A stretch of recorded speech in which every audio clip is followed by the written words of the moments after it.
Yo guys, so 2 videos ago, I talked about my top 10 favorite anime. So this video, I want to finish off with talking about my top 10 favorite manga. So before I start my list, I just want to say that I won't be adding any manga that was on my top 10 anime list, and I won't be adding any one-shots. So things like World Trigger, Chainsaw Man, Goodbye Eri, and Look Back won't be on this list. Also, there might be quite a few spoilers in this video.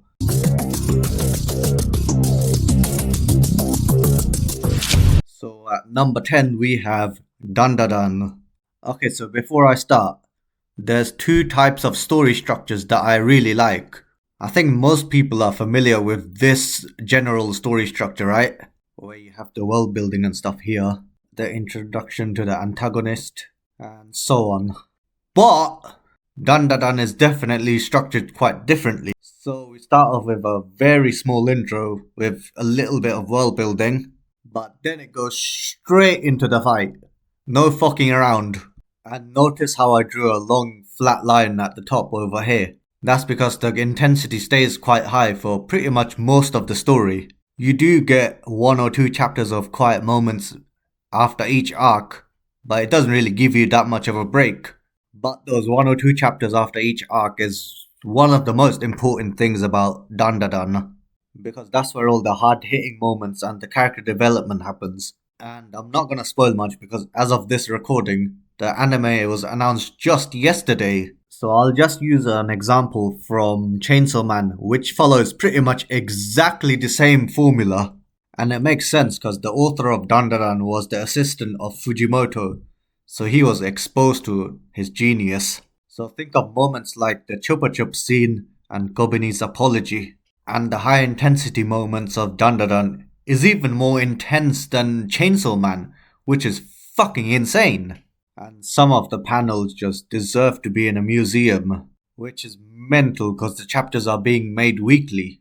Like, how is it even possible to make 20 pages or so of art like this every single week? And it's all quite consistent too. I haven't seen any drop in quality yet. And even though it feels quite unserious a lot of the times, the writing, especially the characters, are actually fucking incredible. Like the interactions between our two main characters is just quite nice to see.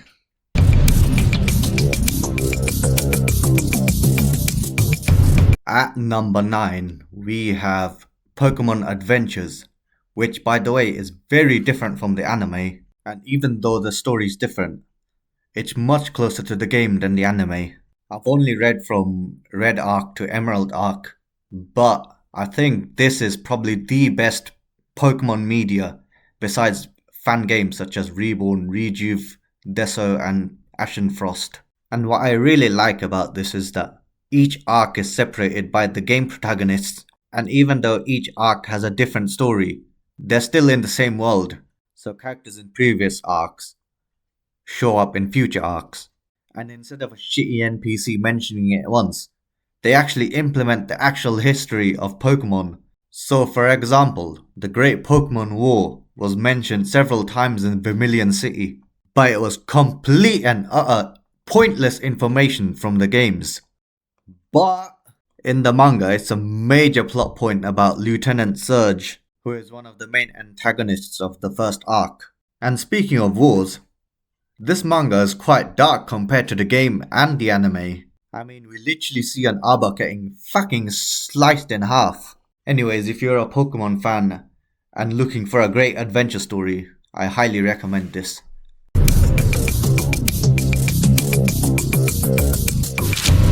At number 8, we have My Broken Maro.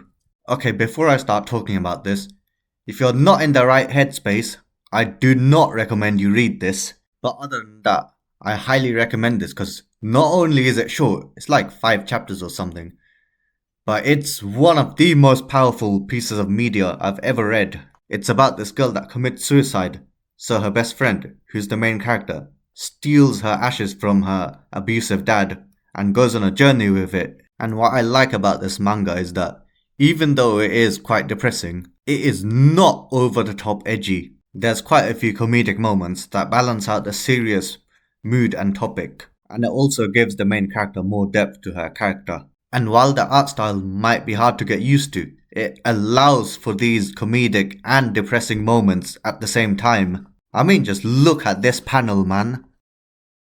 And the comedic moments are actually quite important because they end up elevating the dark and depressing moments. And it makes me think that the main character makes light of her situation just to cope with it. Also, this manga is purely about suicide, so there's no revenge or finding happiness, none of that shite. It's about what suicide leaves behind.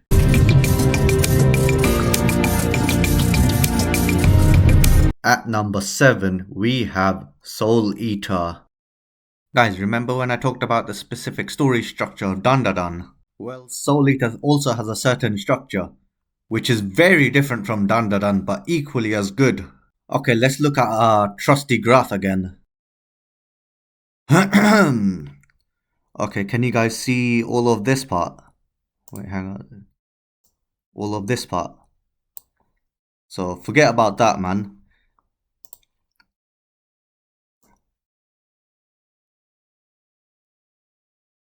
So for Soul Eater,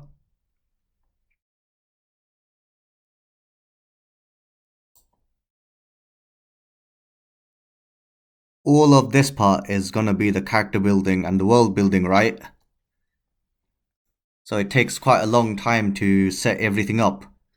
And it looks like not much is going on, but that's not true, because they're setting up for something big.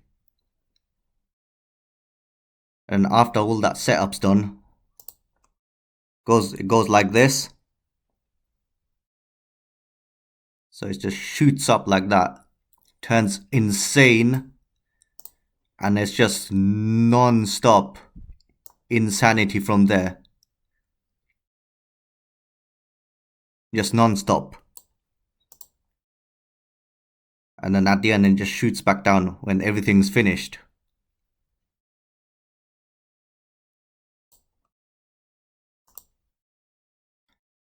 So I'll talk about the anime as well. So all of this world building bit literally takes about 30 episodes or so to do. And it's a shame because all the batshit insane stuff wasn't adapted in the anime. That's why the manga is something I recommend. Okay, that's enough about the story structure. Let's talk about the characters. I think I've said this before in another video, but battle manga aren't exactly known for good characters, especially the female ones. But Soul Eater blows that away by not just having a great female protagonist, but also great female villains as well. And Medusa herself literally has some fucking incredible interactions with the teacher, Frankenstein. これから解決策を練らないと世界は大変なことになる。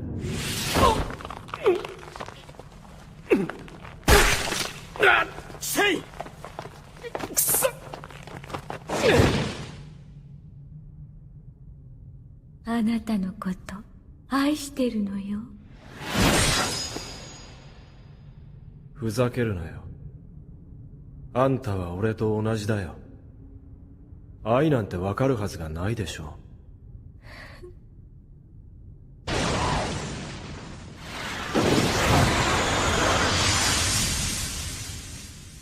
Okay, if you're wondering why I'm using anime clips instead of the manga panels, which you're probably not, but I'm gonna say it anyways, it's because I just can't be asked to find the manga panels, man. Anyways, one of the concepts in Soul Eater is just so fucking interesting, man. I don't know what else to tell you. And it's the concept of madness. It's literally called madness, man. And from my understanding of it, it's that every single living thing has a bit of madness in them. And it seemed like the more evil thoughts you have, the more madness you have inside you. And the more you're affected by the madness wavelength, which is when you start hallucinating shit and going insane. And it's quite nice because you see some characters that you'd never expect to get affected by the madness wavelength, including Frankenstein, who's the main character's teacher. And he's not evil by any means, but he just has a lot of twisted thoughts. 健全なる魂は健全なる精神と健全なる肉体に宿る。禁煙するか。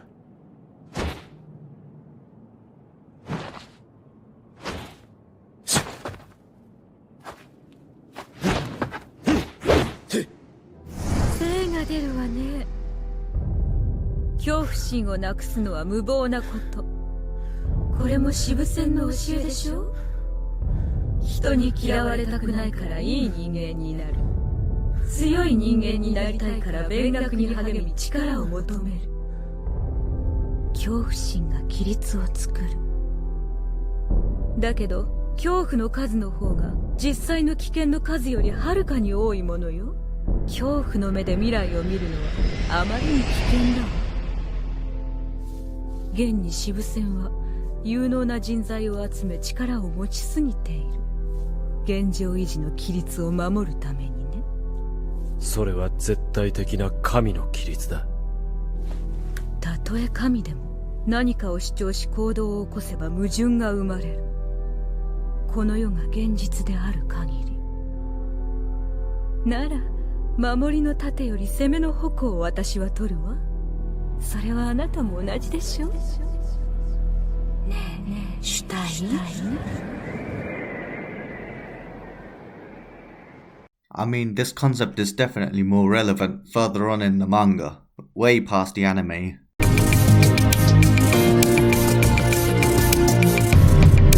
At number 6, we have Akagi. This is probably the most difficult to recommend on this list. It's a gambling manga, but it uses Japanese mahjong as the game, which not many people actually understand. So it makes sense that a lot of people will be turned off by it. As for me, I initially started reading it because it was made by the same person that made Kaiji. But even though I came for his high tension story, I ended up staying for Akagi's character. Akagi is probably my most favourite genius type character, even more so than the likes of L or Light. And there's one major reason for this. It's because he never has any inner monologues. In fact, I think throughout the entire 300 plus chapters, he only had like one inner monologue. And that was like at the start of the manga, when he was like fucking 13 years old. And he rarely ever actually talks as well. I mean, the only time you actually ever see him talk is when he's taunting his opponent or calling them a retard or something. This is completely different from the likes of L or Light, who always try to justify their reasons using inner monologues or speeches. But you'll never actually know what Akagi's thinking, which makes him more frightening, as well as his psychopathic tendencies. I think the only other character that's actually similar to him is Toa from One Outs. Some people also compare Akagi to Jabami, which I completely disagree with. They're not similar at all, man. It's an insult to Akagi and Toa to compare them with Jabami. Also, Akagi has one of the best arcs ever. I swear, man, the last arc actually took about 20 years for the creator to finish, and the last arc is literally just one match, but it's so good, man. And you just see how fucked up Akagi is as a person. いいのかよ、アシズ。チンピラにこんなこと勝手に言わせて。じゃあ、目を覚ましてやろう。借りるぜ、これ一つ。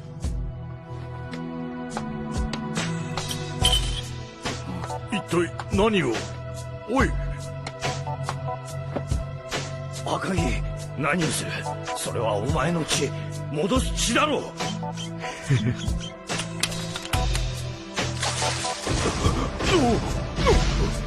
バカ！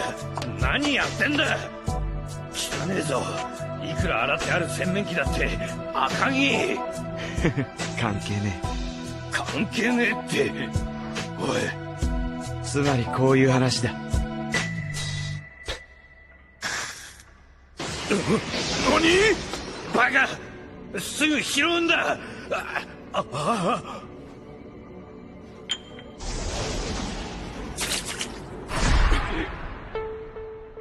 カな。なんてことを。狂ってる。なんだこれは。何の得がある。こんなことして。目が覚めたか、鷲津。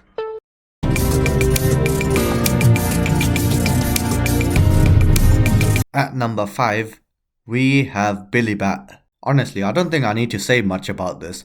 Just know that it's made by the same guy that made Monster, 20th Century Boys, and Pluto. So you should already know how much of a great mystery story this is.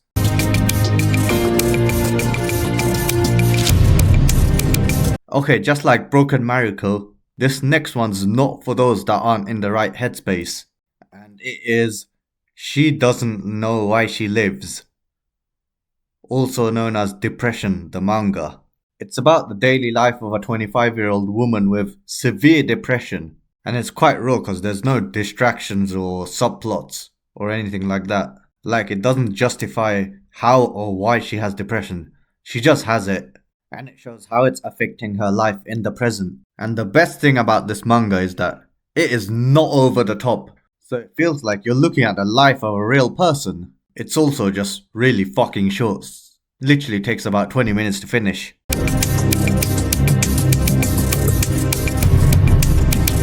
We're finally in my top 3, and at number 3 we have Birdman. And if you like the quieter moments in Chainsaw Man, you'll definitely love Birdman. The atmosphere is just fucking incredible, man. And while it's not as crazy as Chainsaw Man or Dandan, I think they have similar writing qualities, mainly seen in the characters, especially the main character. The main character is a 15-year-old middle schooler who's very pessimistic and cynical because of his surroundings. I really like him because he actually acts like a 15-year-old. Like, even though he's pessimistic and cynical, he's not shown as mature. He's your average middle schooler that sometimes gets his hopes up. But in his case, it doesn't work out, so he goes back to his cynical self. And because of his personality, you get some of the most meaningful scenes ever. For example, Chapter 13 might be the most beautiful thing I've ever read. Well, it's definitely my favourite manga chapter of all time. The character development is also fantastic. We get to see the main character becoming less and less human, not only physically, but mentally as well. And even though the action and fights aren't the main selling point of the manga, it does have a pretty unique power system, which relies on communication between Birdmen, so you'll rarely ever see any 1v1s. So yeah, if you want to read something with a lot of meaningful moments like Chainsaw Man, then I highly recommend Birdman.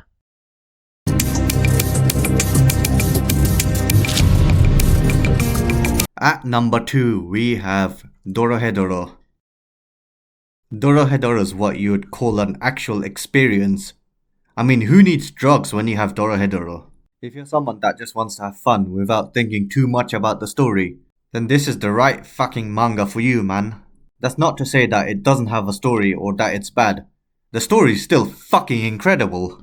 It has the same story structure as Soul Eater, where it takes a lot of time to build up the characters and the world before going all in. But Dorohedoro's even more insane, man. It's like no one takes anything seriously in that story.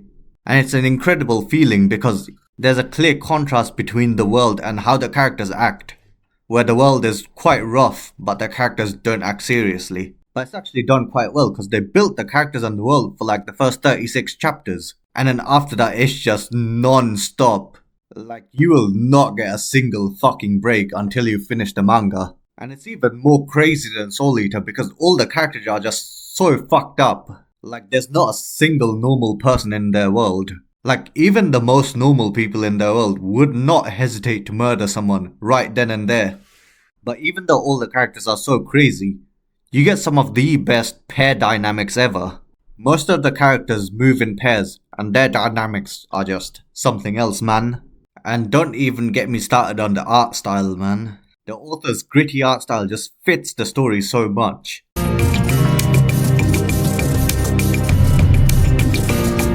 And finally, at number 1, we have Fire Punch. I mean, it's made by the GOAT himself, Fujimoto. I swear, the guy's a fucking genius. And honestly, if you thought Chainsaw Man was tragic, then Fire Punch will actually kill you.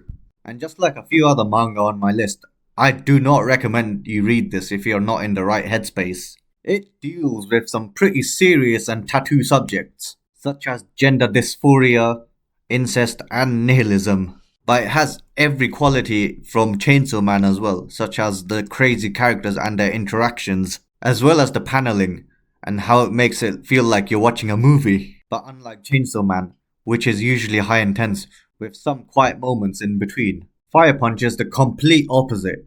It's usually quiet, with some intense moments in between.